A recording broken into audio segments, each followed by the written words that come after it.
All right, as promised, Glenn Fricker just did a video, Black Lion Revolution 2 interface. Before any of that, I just saw that he had a video that said there's only a few hours left on a sale for his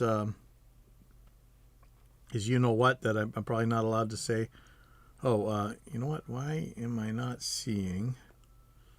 There's a oh, there it is. I wonder if I should move this thing. Hold on, sorry, 1 second. There we go.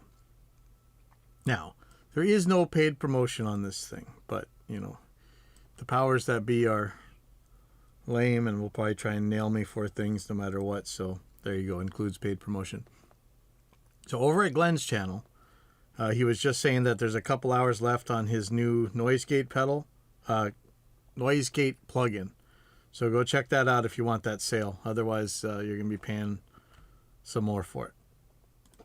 Okay, and so this one is the Black Lion Revolution 2x2, and his title is Boutique Audio for All. So I don't know, was he actually just did he just make that title to trigger me, little old me? I know he didn't, but of course it does trigger me, doesn't it? I don't know about Boutique. I will make a prediction that this thing uses Thesicon drivers. And if you don't know who Black Lion is, they are mostly known, I would think, for modifying audio circuits. They back in the day, at least, they took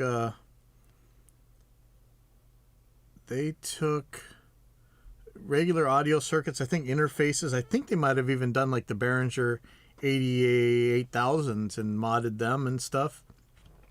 And it's a mixed bag. There's a lot of love and a lot of hate for these guys on the usual places.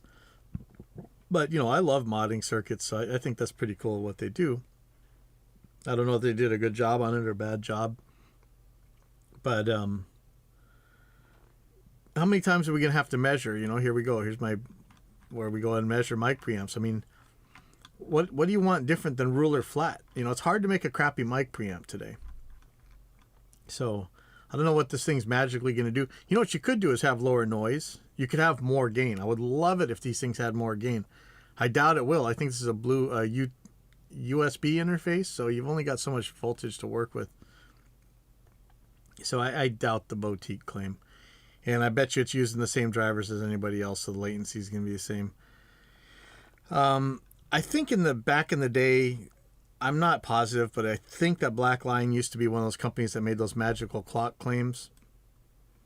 They still sell clocks. They talk about how they have super low jitter. The reason we have clocks, to me, is not about jitter or which one's better or worse or whatever. You're not going to hear it. You can claim you are, but I don't think you will. We need clocks because we need to keep our devices in sync. And like I have two. Actually, both of my clocks are from the late 90s. They're aardvarks. It used to be so cheap to get word clocks. You could get them out of video houses and whatever. Nowadays, everybody thinks they have a magical clock, and they charge crazy money for it. These Black Lion ones, I mean, Jesus, $1,000 for a clock, right? I don't see them making any crazy claims about it the way another company does. I think Antelope made some crazy claims. I swear Black Lion used to make crazy claims about their clocks. But, you know, $1,000 for a clock? What do I get for $1,000? So I just I had to buy some used ones off Reverb. I think I paid like $200 for a 4-output aardvark, and then another, and it also came with a distribution box that had another 6 outputs. But let's see what this thing has. 6 outputs for $1,000. You know, this costs you more than a mic preamp for most stuff. So SPDIF out, optical out. So it's got a couple good sync options on here, but $1,000?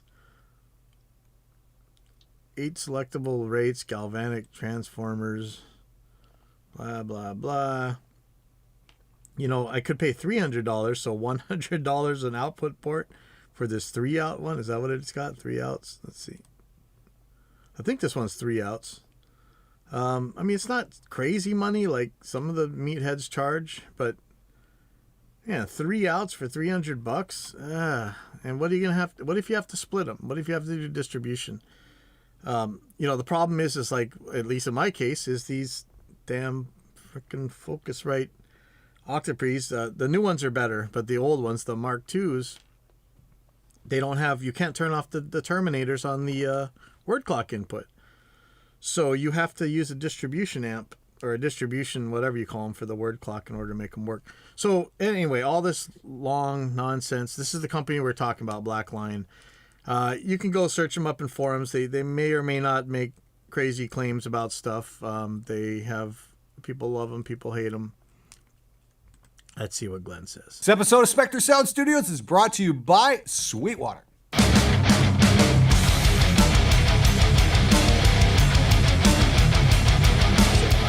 Hey everybody, how's it going? So I was talking with my friends over at Sweetwater. We decided we're going to partner up on a new series over the next few weeks. We'll see how it goes. And it's all about great studio gear for not a lot of money, which you can conveniently order from Sweetwater. That's and for the first cool episode, what we're going to do is we're going to take a look at this. This is the new interface from Black Lion Audio. Now, Black Lion creates their own mic preamps, they create compressors, they do their own 500 series racks. I've got one over here and it's absolutely amazing. I love the fact that it's got a patch bay right in front. It's one of my absolute favorite pieces of 500 series gear. But they also do mods for converters. You can send your converters to them, get them bumped up, get a better analog signal path put in, and upgrade your sound. So when I heard that they were going to... I should just send that thing to them just so I can get the... power supply fixed. I've got one. I should go send that. Actually, it's sitting right here. Do their own interface. I got really excited about this because I've heard a lot of great things about Black Lion's stuff. I thought, hey, let's check one of these out and see how good it really is. Now, if you've watched my show for any amount of time, you've heard me go on and on and on about how everybody uses the same chips in their converters, and that's absolutely true. Of course, the snooty response has always been, oh, but it's all about the analog signal path around it. Okay, well, here's a piece of gear with a bumped up analog signal path around the converters. I'm really excited to try this out. So let's unbox it. Let's throw it up on the desk and see what it can do. Now, as I learned on the Rev Mark III demo, always cut away from yourself, kids. Let's see what we get. Ooh, bubble wrap. All right, let's see what we get here. And candy. From Sweetwater. Oh, Sweetwater sent me a shirt too. Awesome. Thanks, guys. Very cool indeed. Let's see what's in the box here. That's actually, got some weight to it. That's pretty cool. Where's the candy? Wait. Those? Glenn got ripped off. Moment of truth. Let's see what we get. I gotta say, this has got a little bit of heft to it. So most of the interfaces I've used are pretty lightweight, but not this guy. This is pretty heavy, actually. Now, just lifting the box here, this might be the heaviest 2-channel interface I think I've ever laid my hands on. Let's see what we get here. Nice meters. Ooh, look at that. That's freaking cool. Yeah, wow, this is really cool. This is solid metal. That's really something. So on the front, we get combo jacks for XLR and 1/4 inch. So it's got a couple instrument outputs as well as the mic preamps. Nice solid volume knob. A couple of headphone jacks. And on the bottom, we've got 1/4 inch outputs and SPDIF outputs and USB as well, USB-C. Now, I did a 5-interface shootout a while back. I'll have a link up here if you want to check that out. They're all under like $200.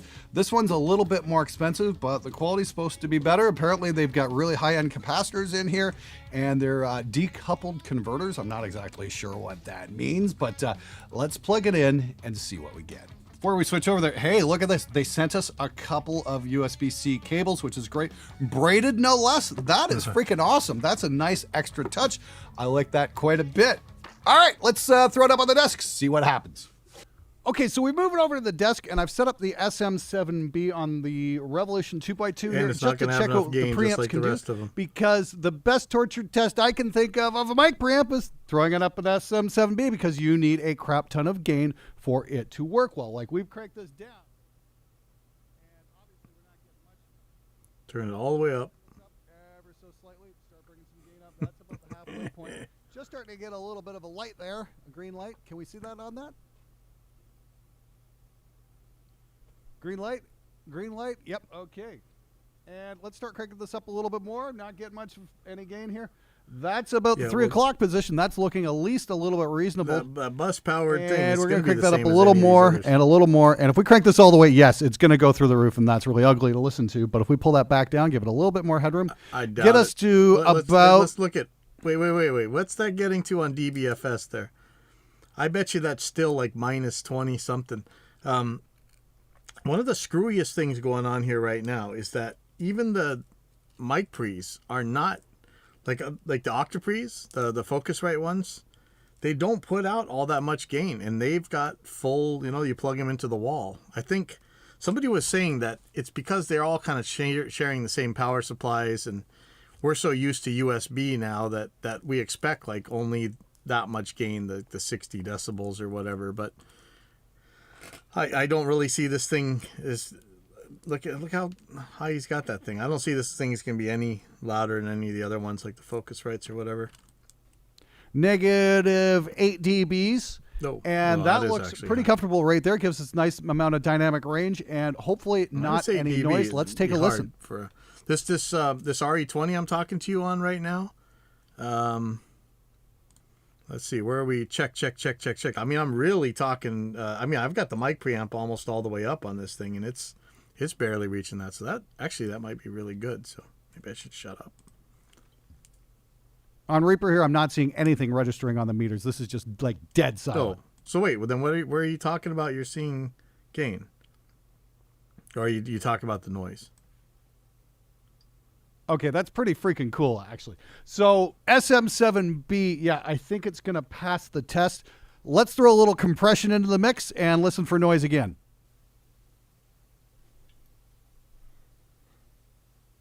Hey, you know what? That's not half bad at all. This is a pretty decent pre. There's still some room left, a little more gain to go if you need something super, super loud, but seems to work all right with an SM7. Doesn't seem to be giving me any issues whatsoever. Next up, let's plug a direct guitar in and run an amp sim and check for latency and see what we get. Okay, so we're back on the main shot. My guess is this is the same latency as anything else. It's going to have Vesicon drivers, and there you go. And I've got the Revolution hooked up to the overhead mic here, and I'm just using it as a preamp. No compression, no anything. Lots of room left on the gain here, but I've also got the amp set up for guitar here.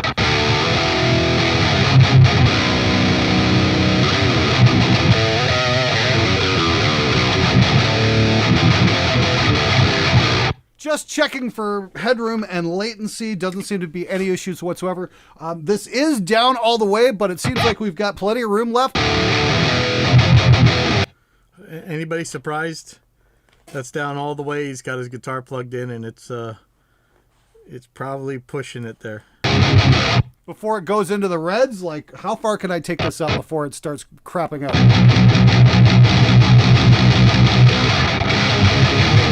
Good. Just starting to kiss the reds a little bit there at about 10 o'clock.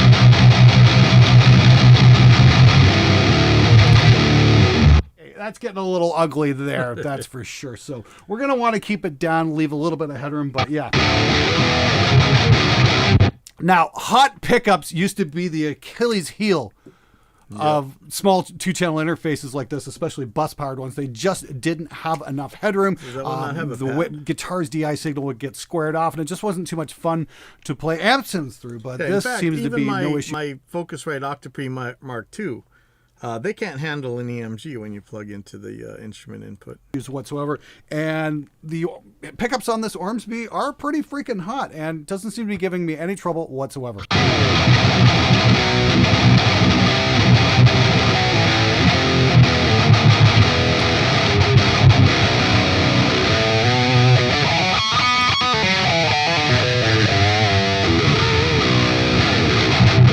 Now I was originally You going to guys seen the delay between the audio and the video there? I wonder if he's synced it up using that mic that he's got, and that's kind of messed up on the when you're using the interface, which has probably a little bit more latency. We'll see. set this up for Not that the mic and the guitar would have different latency, but the captured sound and what he's hearing out is going to be two different things. preamp, and then I realized it's only got two outputs, and It would be really cool if I could set things up discreetly so I could say monitor through the headphone outputs and then send an output to a reamp box, but it doesn't seem to do that. It's only got 2 outputs. So what you're hearing through the mains is what you're going to hear through the headphones, unless you're doing direct monitoring like so. So you can monitor the input and then monitor the output like that. But unfortunately, it's not discrete, meaning it's not going to give me 2 separate outputs. So I'm going to have to skip the reamp stage because I could do it mono, I suppose, but it just wouldn't be nearly as accurate. So far, though, I'm really liking it. That seems to be my... hold it against 2 in, 2 out interface. That's exactly how it should be normally if they claim just 2 ins and 2 outs. My only gripe is it's only got 2 outputs. It would have been really cool if we could get separate outputs going out of the headphone out and then the mains. I would really like to see that in maybe a future update. I don't even know if that's possible. And also some kind of software loopback system I think would be really great. Yes. How many times are we going to talk about that one, right? And RME, can you please just give us a virtual loopback? On the Mac, there doesn't seem to be any kind of control software. You just plug it in and it works. So you've got to do all your routing through your DAW. I'm not saying that's a bad thing. I'm just saying be aware of that. But if you've got something like Reaper that does great live monitoring, it shouldn't be an issue. I'm running Reaper at 32 samples of latency and no issues whatsoever. I am going to try throwing it on my laptop just to see what happens. We'll cut to that in just a minute. Okay, just switched over here for a sec. Just wanted to show you guys, I've got my Slick Audio PC up and running, and I'm running the Revolution into it. And got to say, the driver install was a snap. It's dead simple. There's really nothing to say other than, hey, it works. Great. And that's how PC driver installs should be. Yes. Painless. So for all you guys who are running Windows, yeah, this will work just fine. Hey everybody, just going to break in here for a sec. So I talked with my friends over at Sweetwater, and what we're going to do is we're going to give this away to one very lucky viewer. I was just looking around the place and it's like I'm kind of tripping over amps and compressors and all kinds of awesome stuff, and I really don't have space for this. I tell you, it's awesome. I'd love to keep it, but you know what? It's probably going to do one of you guys out there way more good than it's going to do for me just sitting on a shelf. So follow the link in the description below and get on the raffle for this, and somebody out there in this great big world of ours is going to have a very, very good day when this comes in the mail. Just to be absolutely clear, I'm opening this contest up to everybody worldwide, so sign up and you just might get lucky. Now back to the show. All right, so I've had the Revolution up here on the desk for the last couple days, and I gotta say, it's been great working with it, just doing my day-to-day stuff, because normally I don't need more than a couple of inputs and outputs. It's only when I get into the really big projects and I start to use a lot of outboard and reamping and all that kind of stuff that I need more than just a couple channels. That being said, I'd really like to see what Black Lion's got in store for a larger unit. I would love to see an 8-channel unit or one of these, or better yet, 16-channel unit. So I gotta say, the one thing I'm doing over and over again is I'm reaching for the volume knob on my RME when I should be reaching for this thing. It's like, oh yeah, right, I'm not plugged into the RME, it's the Black Lion. Okay, great, let me make an adjustment there. I think that goes a long way to saying what kind of quality this thing is delivering in terms of sound, where I find I'm not missing my main interface, which is priced for considerably a lot more money. Now, the big question I didn't see answered on the webpage is whether or not you're getting the components you would get if you, say, sent Black Lion your Apollo Twin or something like that to get that upgraded. Is this basically the upgrade in a box you can get for a lot less money? I'd like to know the answer to that question. If somebody knows, please feel free to leave a comment below. I'd love to hear from you. But bottom line, when it comes to 2-channel interfaces, I think this one's going to be kind of hard to beat in terms of quality, in terms of how much gain you have, noise, all that kind of stuff. It's really something else, I gotta say. The fact that you're gonna have to pay almost double the cost for something better says a great deal. It's not a $99 interface, that's for sure. It's going for like $400 at Sweetwater. It's not the cheapest interface, but it's definitely not the most expensive either. I've worked with the RME stuff. I use my baby face on the road all the time. I worked with a lot of the Apollo stuff when I was down at the Hollywood studio. Great stuff. But I think both those brands have some serious competition coming their way, courtesy of Black Lion Audio. It's definitely worth having a look at. Follow the link in the description below. I'm out of here. Crazy, huh? All right. Nobody died. See you guys later.